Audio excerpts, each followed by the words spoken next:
Well, good morning. I thought that was pretty good. You thought it was pretty good? Yeah. I wanted just a little bit lighter. Okay, go for it. Good morning. Yeah. Well, I'm Randy Lewis. And I'm Nicole Kirk, and on behalf of the entire ministry team, welcome to All Souls and happy Valentine's Day. Yes, We love you. Yes. Yeah. And welcome to our online viewers and everywhere, members watching from all over the world. We're so glad that you've decided to join us today. If you're on Facebook or Zoom, please drop your prayer requests, joys, and concerns in the chat so that in a moment we can hold space and light a candle for you here in the sanctuary. Are you a first-time visitor here at All Souls?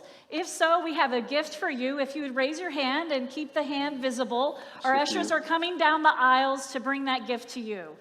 That's all right. Keep the hand up there so the ushers can find you for that gift. And we are so glad you're here. And if this is your first time or you're newish to All Souls, we also invite you to Sonen Library after the service, through the doors across the foyer, and there'll be someone there waiting to answer your questions, and we'd love to get to know you better. Now, I invite you to rise as you're able for our invocation and covenant. This is indeed a day that God has made. Let us then rejoice in it and be glad. Let us count our many blessings. Let us be grateful for the capacity to see, feel, hear, and understand. Let us be grateful for the incredible gift of life. And let us be especially grateful for the ties of love that bind us together, giving dignity, meaning, worth, and joy to all our days.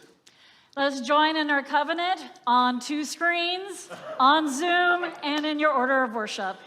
Love is the spirit of this church, and service is its law. This is our great covenant, to dwell together in peace, to seek the truth in love, and to help one another. Welcome to All Souls, where we love beyond belief. From all that dwell below the skies,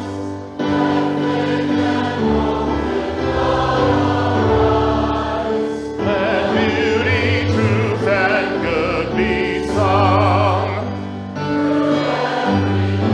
by every tongue.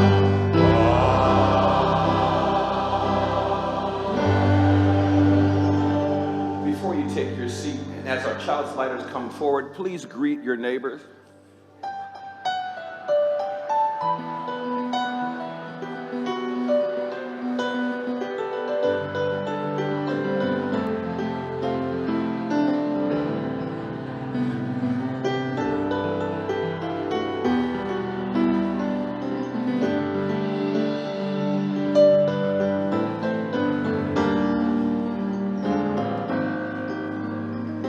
Yes.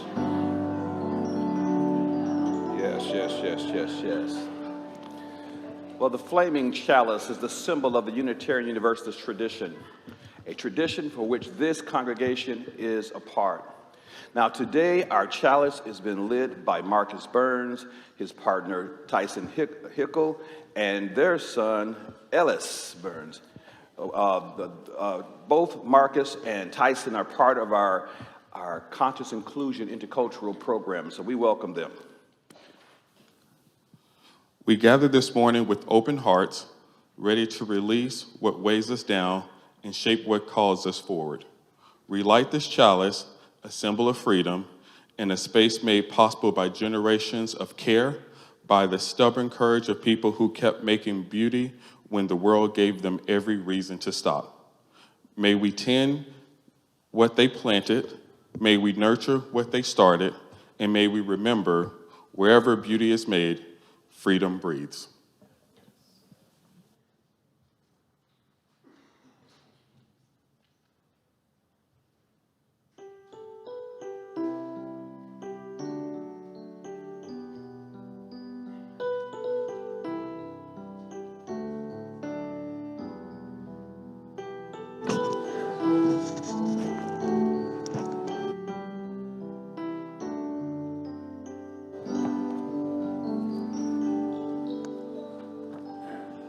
Good morning. My name is Lee Rumley, and today's story is about the Detroit artist Tyree Guyton, who transformed his blighted neighborhood by creating art from discarded materials.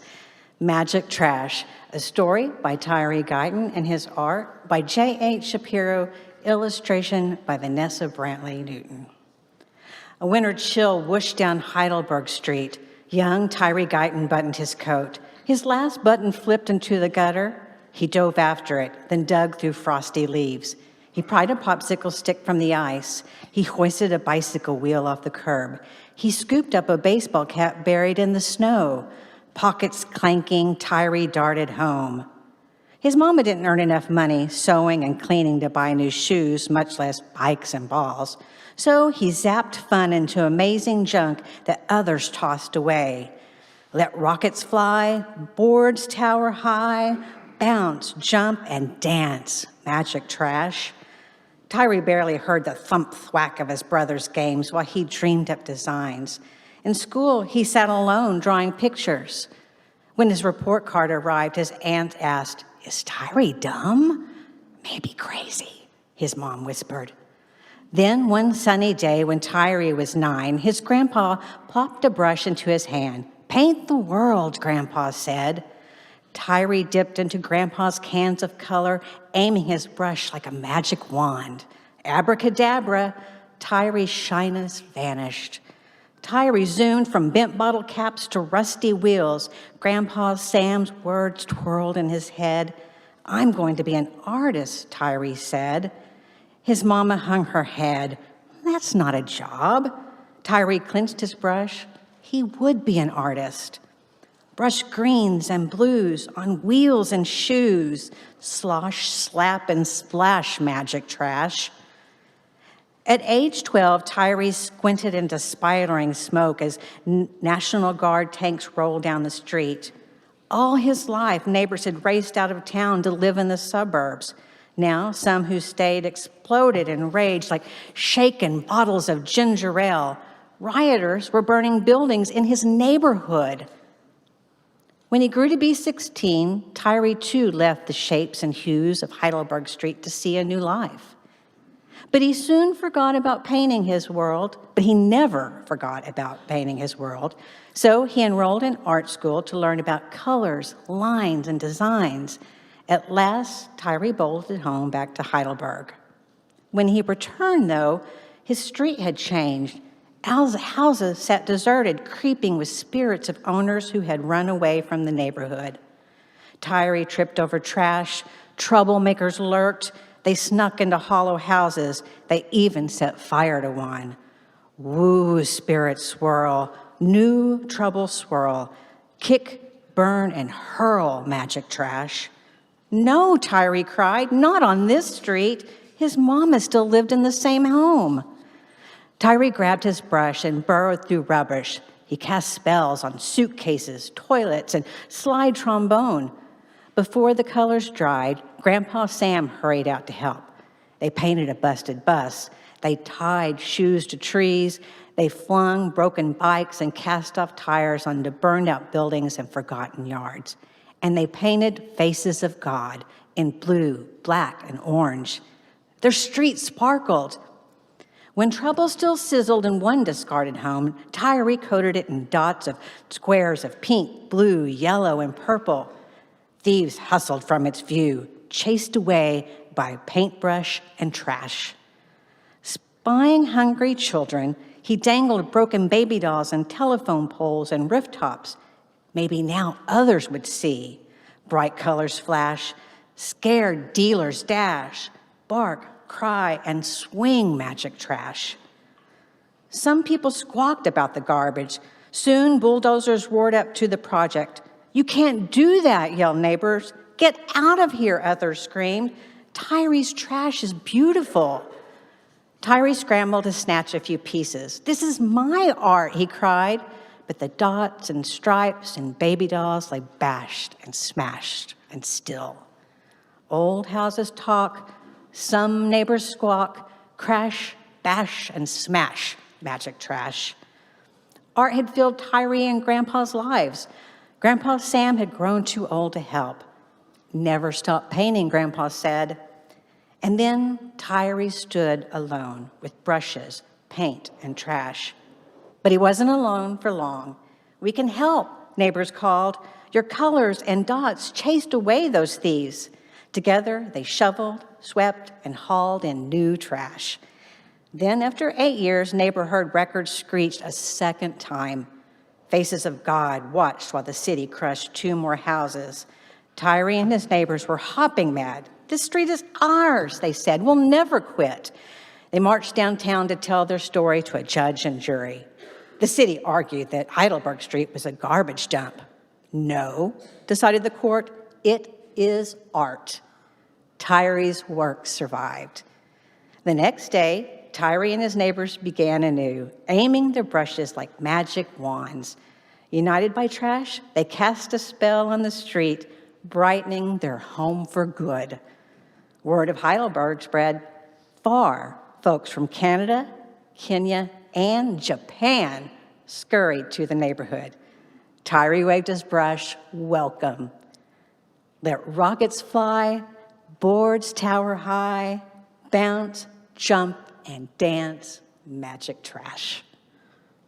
Now, the children and youth can go to class with Miss Paula there in the back and talk about the ways art and creativity can inspire change.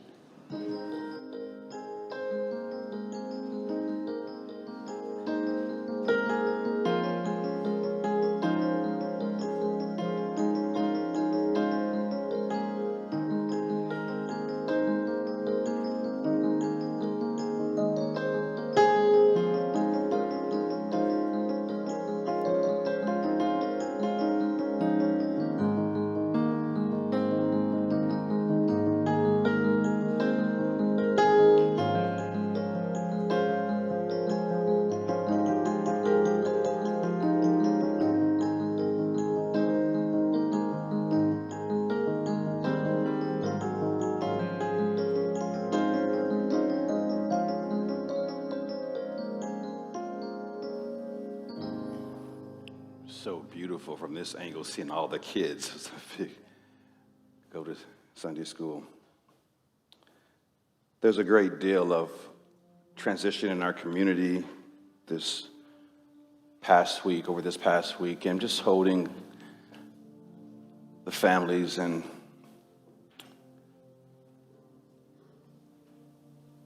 all the people. Heartfelt condolences to the family, to Bob Darby, who died this week. We're holding a candle for him, rather. We're lighting a candle for him, holding his family, his wife Bonnie, his children and grandchildren. 3 generations of the Darby family have been part of All Souls. Bob was the family patriarch, devoted church supporter, and strong corporate citizen, so we're holding his family.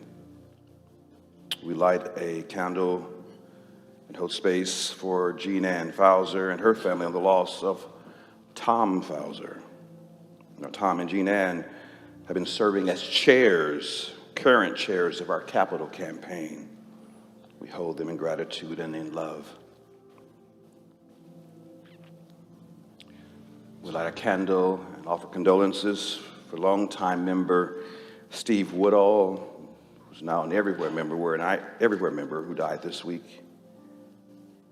His wife, Rita, we're holding them. Light a candle for member Joe McDonald, who passed this week.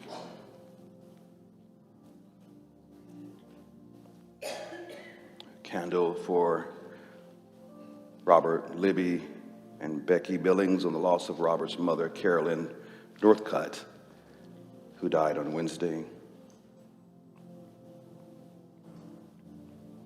We hold space for those in our community suffering from illness in hospital or on hospice or facing new health challenges, including Danny Craig,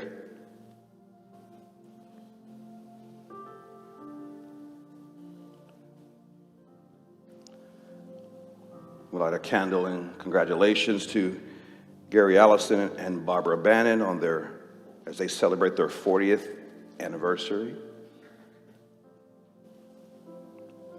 And a candle for member David Ratliff,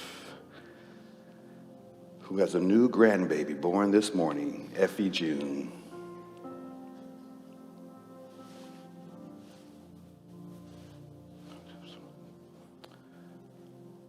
Light a candle.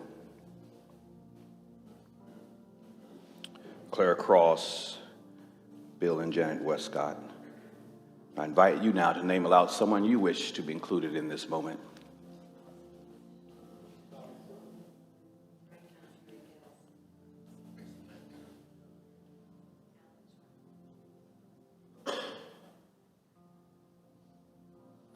I light a final candle for all the names spoken and those unspoken but yet remain in our hearts. If you've lost a loved one over the past year, or this Sunday is the closest to the anniversary of a loved one's passing, I invite you now to stand in memory and mourning for a brief moment of silence before the prayer.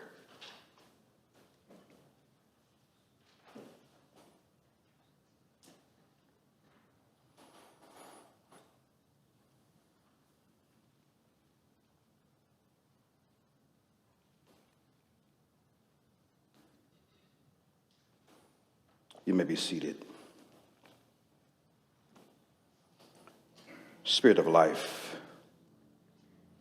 God of our strength and our salvation, hold all these families who are going through difficulties and death and transition and challenge. We hold this community, this state, this nation. There is fear in the air. There is division that runs deep. There are voices growing louder that promise strength but trade in exclusion. There are policies that wound. There are lies that travel faster than truth. There are neighbors learning to distrust one another. And some of us feel it in our bodies.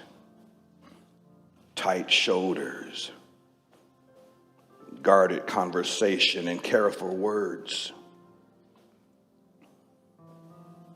So we pray for grace this day. We pray for freedom. The freedom to breathe without bracing. The freedom to speak truth without fear. The freedom to disagree without losing our humanity. Loosen what fear has tightened in us, oh God. Give us clarity where harm is real. Give us courage for the next right step, the step we must take. Unclench our hearts, steady our spirits. Give us a willing and loving heart that heals and not harm. May it be so. Amen and blessed be. Spirit of life, come unto me. Sing in my heart all the stirrings of compassion. Blow in the wind, rise in the sea, move in the hand, giving life the shape of justice. Roots hold me close, wings set me free. Spirit of life, come to me, come to me. When I breathe in, I breathe in peace. When I breathe out, I breathe out loud. Sing it with me now.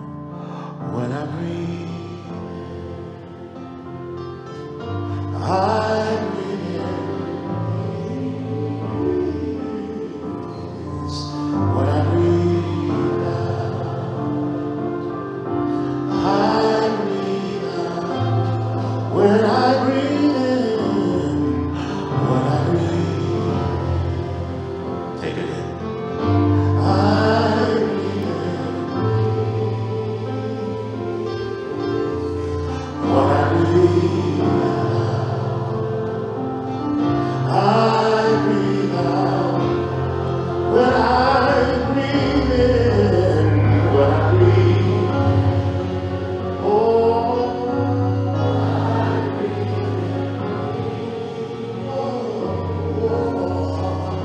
when I breathe, I breathe out. When I breathe in,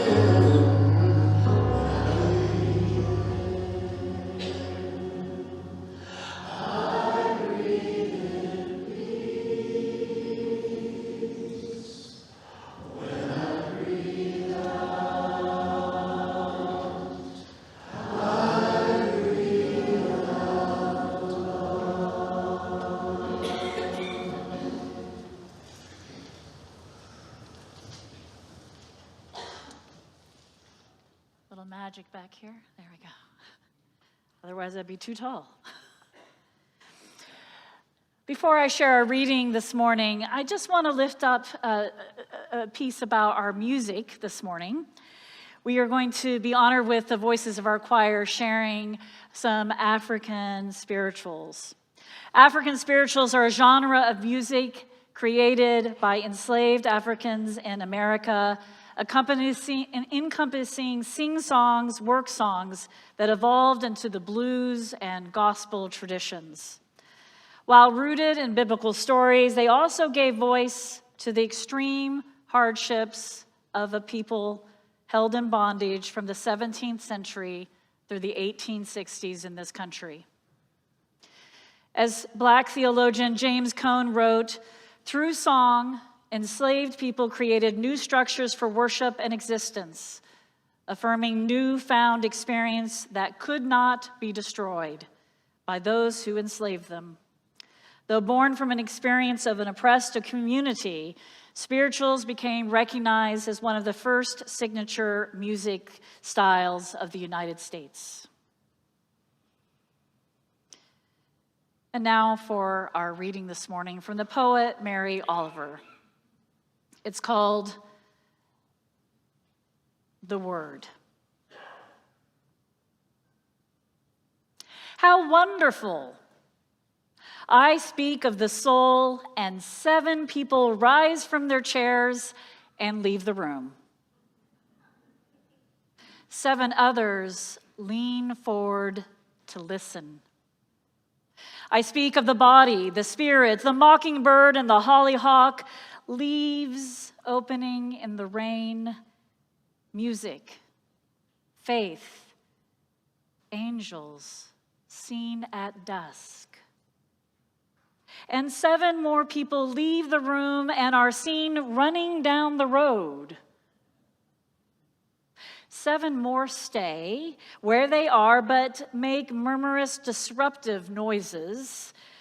Another 7 hang their heads, feigning disinterest, though their hearts are open.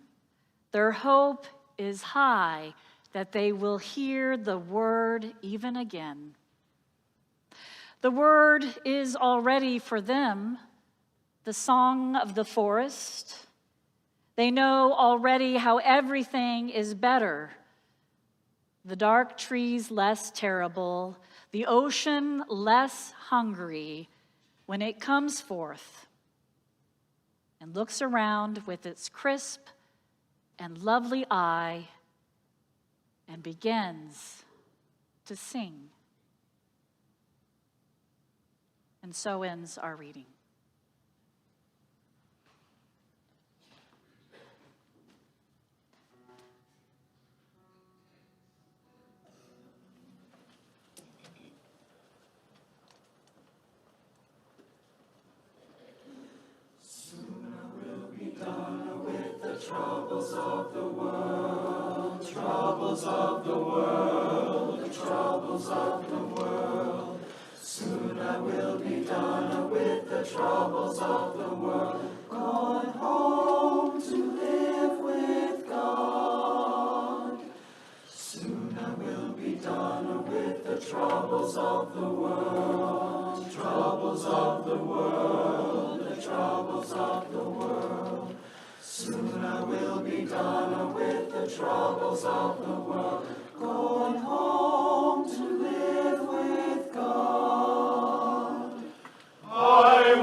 I want to meet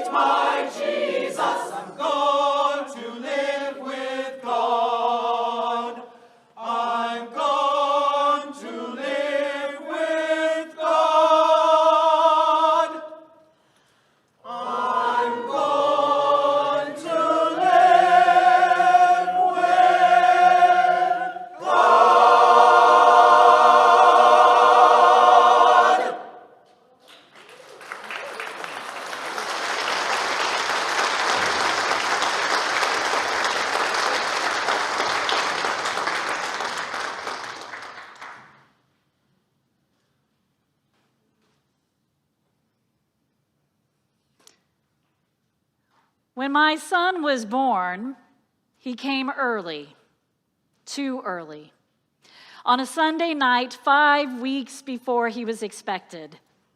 I had preached that morning, and so his arrival was a surprise that night. Not a way to rest after a Sunday service. He was just 5 pounds and could fit in the palm of my hand. On the day after he was born, he stopped breathing. The nurses resuscitated him, but he continued to have episodes of apnea. A week later, I stood in the neonatology intensive care unit, the NICU at Rainbow Babies and Children's Hospital, surrounded by the sounds of beeping monitors and dim light. Baby Kirk had been transferred to this distinguished hospital because no one could figure out why he periodically would stop breathing.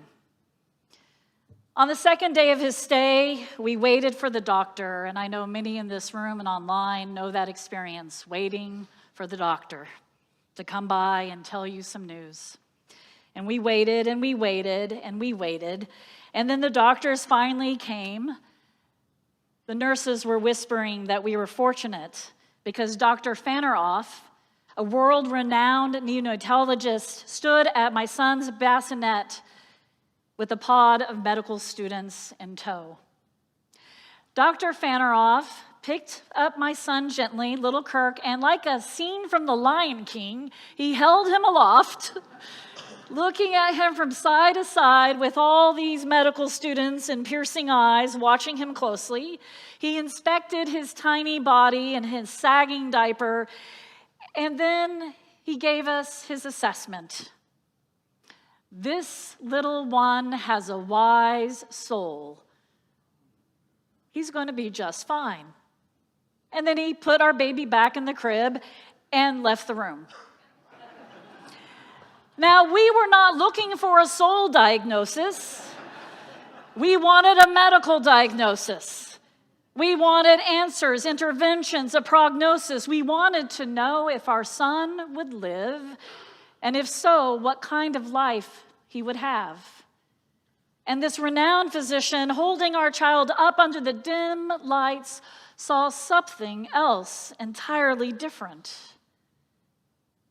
I have thought about that moment many times over the last 25 years. What did he see in my son? The doctor wasn't looking at the chart in that moment. He wasn't checking the monitors. He was looking at the baby before him with a quality of attention and perceived something beyond the measurable. He saw our son not as a collection of symptoms to be solved, but as a person already whole, already possessing something worth naming. And in that moment, that doctor called it soul. The poet Mary Oliver has wrestled with the concept of soul in quite a few of her poems over the years. And in one amusing take, as you heard for the reading this morning, she reflects on the power of the word. She writes, "Mention the word soul, and 7 people leave the room, and 7 more lean forward to listen."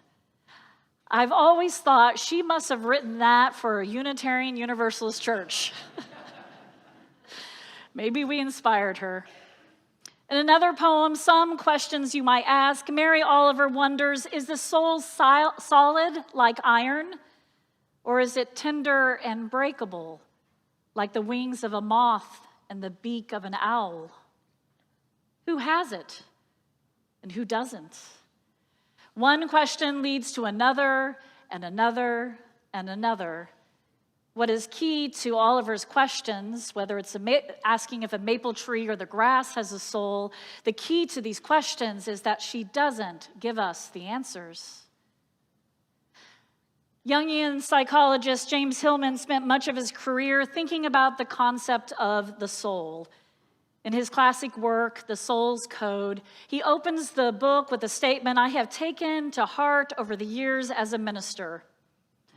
He writes, "There is more in a human life than our theories allow." I have never believed the soul is something inside of us that needs to be saved, or that it could be damned, for that matter. Rather, I have long thought of the soul as our creative energy, our personality, our free self, a place that we can feel safe. Hillman said the soul is a perspective rather than a substance, a viewpoint towards things rather than a thing itself.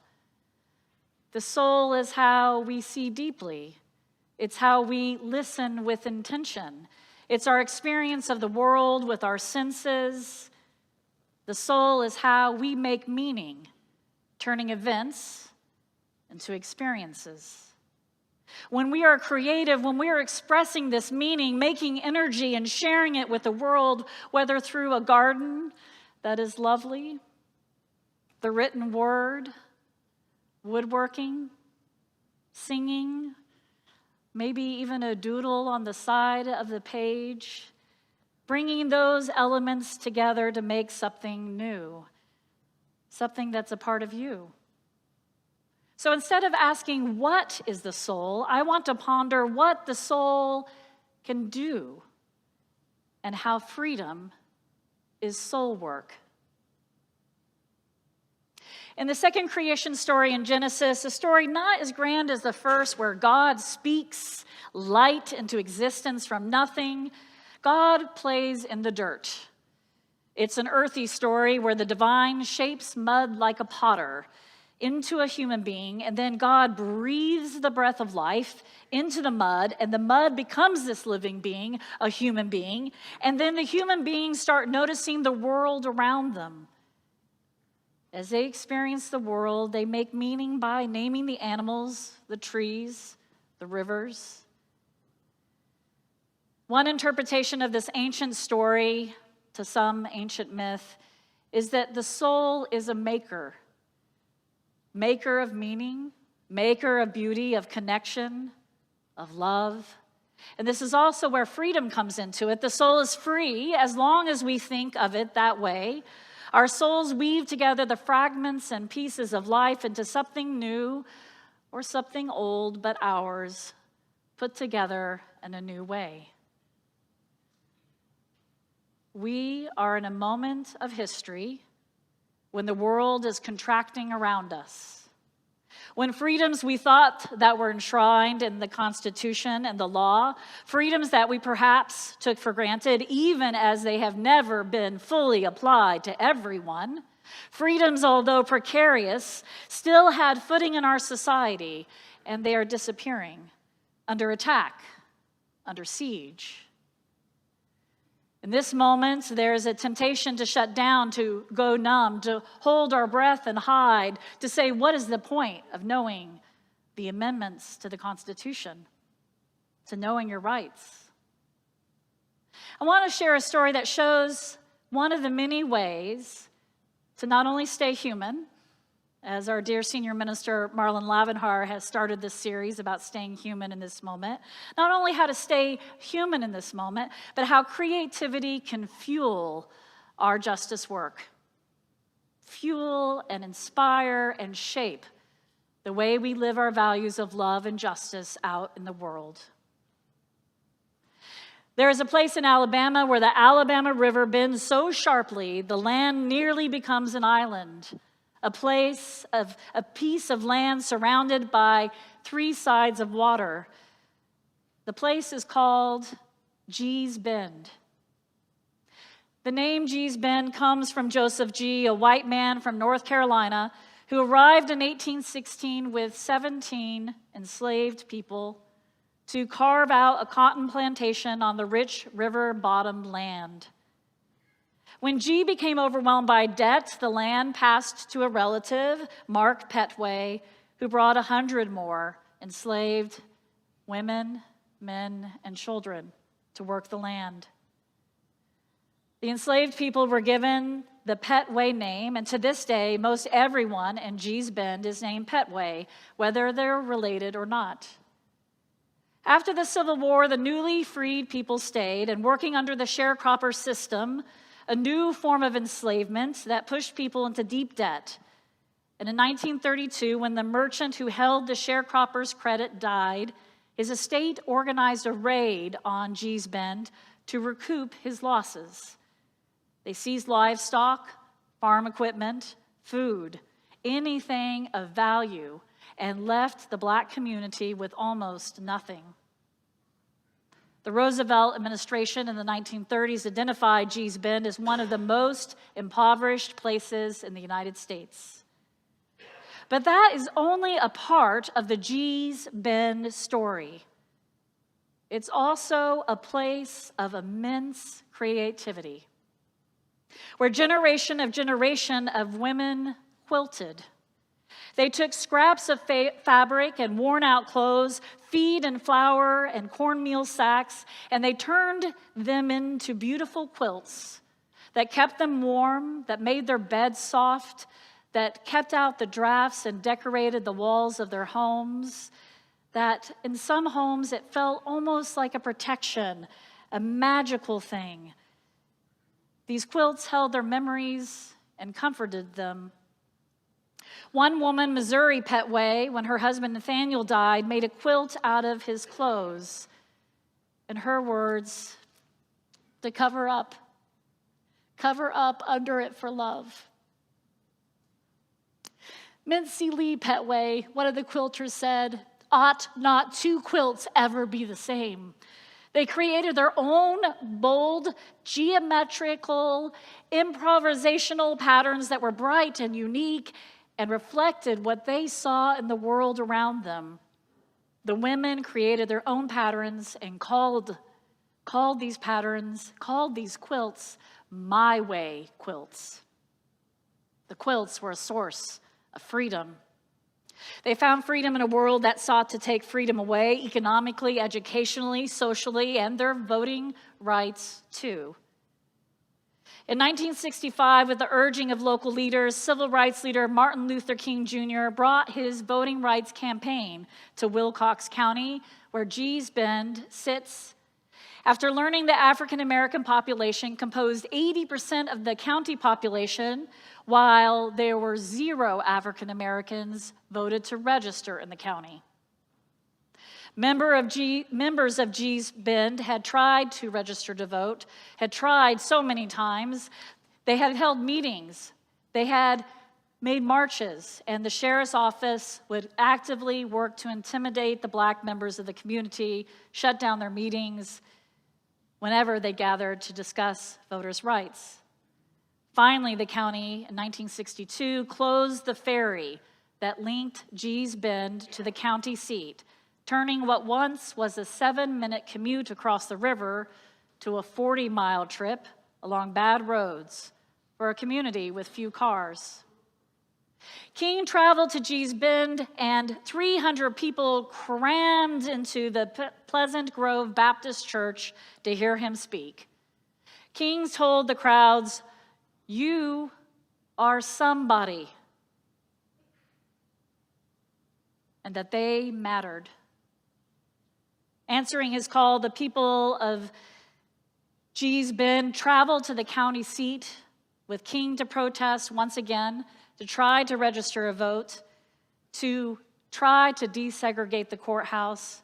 And at first they were chased away with smoke bombs and tear gas, so they came back with more people. The women of Gee's Bend marched to the courthouse because they had spent years at the kitchen table and on the porch doing soul work, making beautiful, practical art out of whatever they had. That beauty sustained them as they pushed back. A year later, in 1966, more than 60 quilters in Gee's Bend founded the Freedom Quilting Bee, a women's cooperative that sold the quilts to raise money for the civil rights movement. They used their quilting and communal bonds to fight injustice.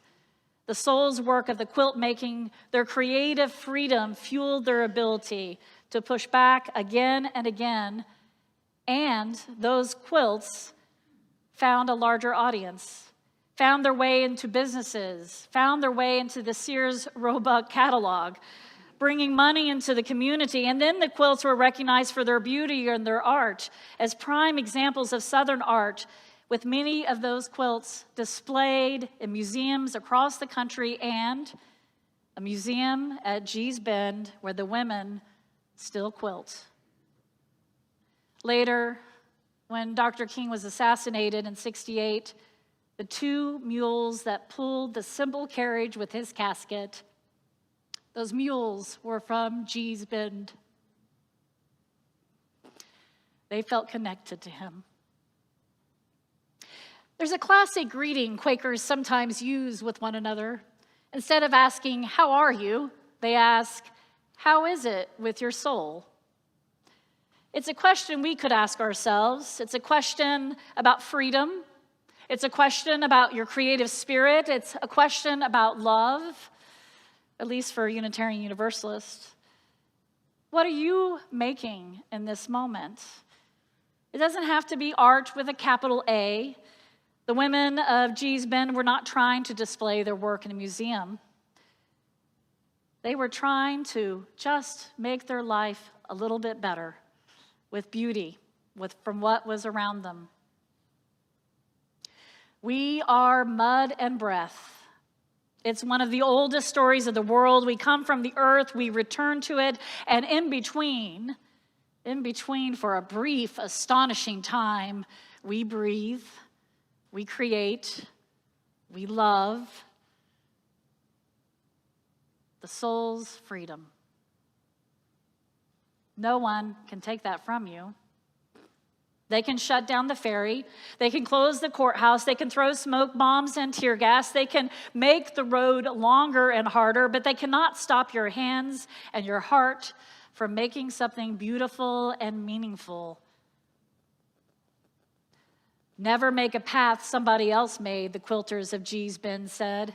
Make it your way, from whatever bits and pieces and scraps, and let your mind build a pattern. Mary Oliver asks us, is the soul solid like iron, or is it tender and breakable like a moth in the beak of an owl? The quilters of Gee's Bend might say the soul is tender and strong as the hands that stitch something new. So in all of this, in these times, in these days, in these months, God forbid these years, in all of this, do not forget to breathe, to make something, because in the long night, that beauty, your creativity, your freedom of your soul will sustain you and your neighbor and your friends and your family, and it will remain always an expression of freedom in this world. So I ask of you this morning, how is it? How is it with your soul? And what are you making? Blessed be, and amen.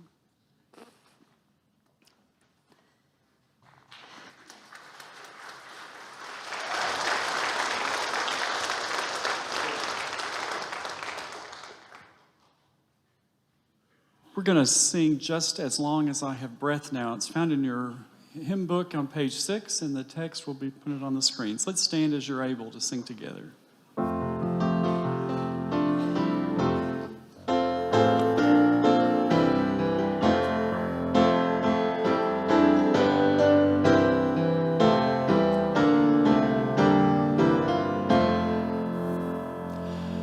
Just as long as I have breath, I must answer yes to life. Through with pain I make my way, still with hope I meet each day. If they ask what I did well, tell them I said yes to life. Just as long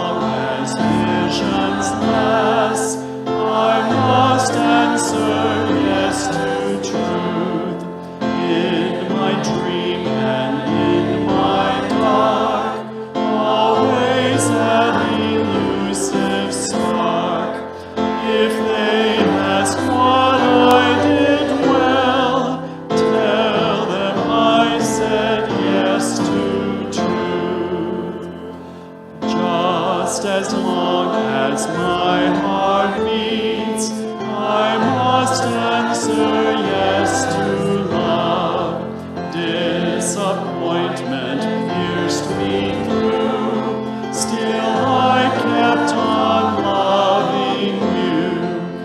If they ask what I did best, tell them I said yes to love. You may be seated.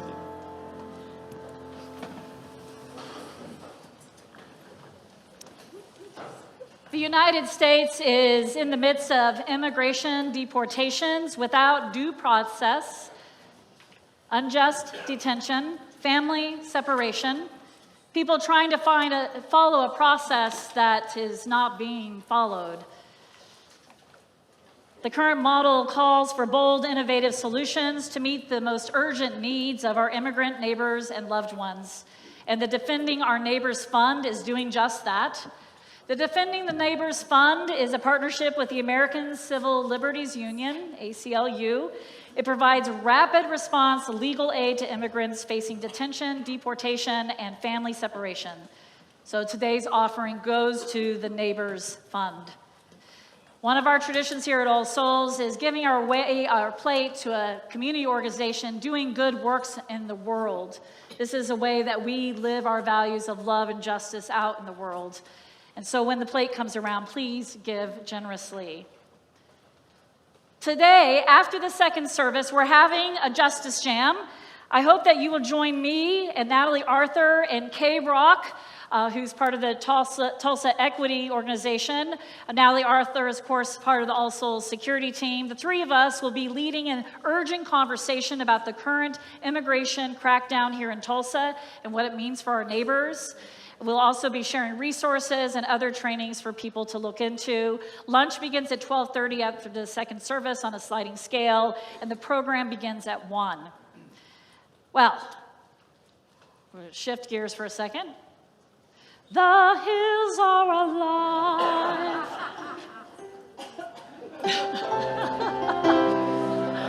The sound of music. All right. Luckily, other people will be singing. On Thursday, February 19th, that's this Thursday, February 19th, the All Souls Unitarian Church invites everyone, Tulsa area musicians, churches, community choirs, all your neighbors, for the Tulsa Choir Resistance Sing. An evening, yes, it's our choir up there. An evening of beautiful choral music, hymns, and protest songs centered on peace, love, unity, and community. And then, if that's not enough, and it's not, trust me, it's not, we're going to have a Saturday night, February 21st, join us for an evening of Broadway-style music. Yeah, a lot of you are singing in that, so we need to come and hear our siblings. Come and hear our All Souls members and friends sing some Broadway tunes at the All Souls Little Theater Broadway Review. Dessert theater? Is there dessert? Now you're telling me there's dessert too. So it's not only amazing music by your friends and your neighbors, but there's dessert. So welcome to come and spend time together, celebrate the creativity that lives in our community. Come for the show, stay for the connection, and what? Dessert. Okay, you're listening. I also want to do a special invitation for Wednesday. This Wednesday, our chapel is our annual Ash Wednesday service here at All Souls at 6:30. It's the Wednesday Connections, but the chapel will be the Ash Wednesday service. It's a very special service. It's a Unitarian Universalist version of this service. And I hope if you're curious or you're a regular that you'll join us for this special chapel. For more information on these events, check out the website, check your email. In fact, open your email, read those wonderful blasts, and also check out your order service. There is something for everyone here at All Souls. Let's now gratefully receive our offering for the Neighbors, Helping Neighbors Fund. That's close to the name, so.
And now for part two.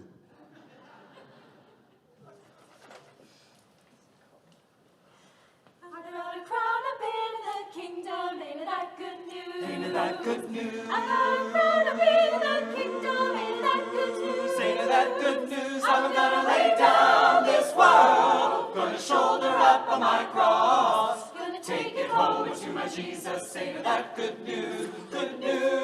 I got a robe up in the kingdom, ain't it that good news? I got a robe up in the kingdom, ain't it that good news? I'm gonna lay down this world, gonna shoulder up on my cross, gonna take it home to my Jesus. Ain't it that good news? I got a savior in the kingdom, ain't it that good News, ain't it that good news? Good news. Good news, ain't it that good news? Ain't it that good news? I'm gonna lay down this world, gonna shoulder up on my cross, Gonna take it home to my Jesus. Ain't it that good news? Good news, good news, good news, my Lord. Ain't it that good news? Good news, my Lord. Ain't it that good news?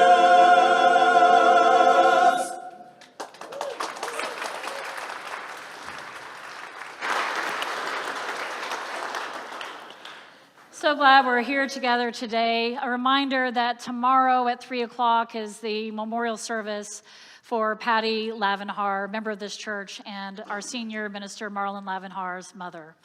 Hope you can join us online or here in person at 3 o'clock tomorrow. Also, if you have children in our religious education program, go to the west end of the building and maybe on a day like this on the playground and pick up your children before that first sip of coffee, right? Hope some of you can join us for the Justice Jam later today. And it's just really good to be with you. I was sending a lot of love out to you all on this Valentine's Day yesterday. And so may the truth that sets us free, the hope that never dies, the love which casts out fear, lead us forward together until the day spring breaks and love leads the way. Go in peace on this day. Go with love in your heart and your actions, and find your creativity and bring it to light in this world. Know that you are blessed and be a blessing.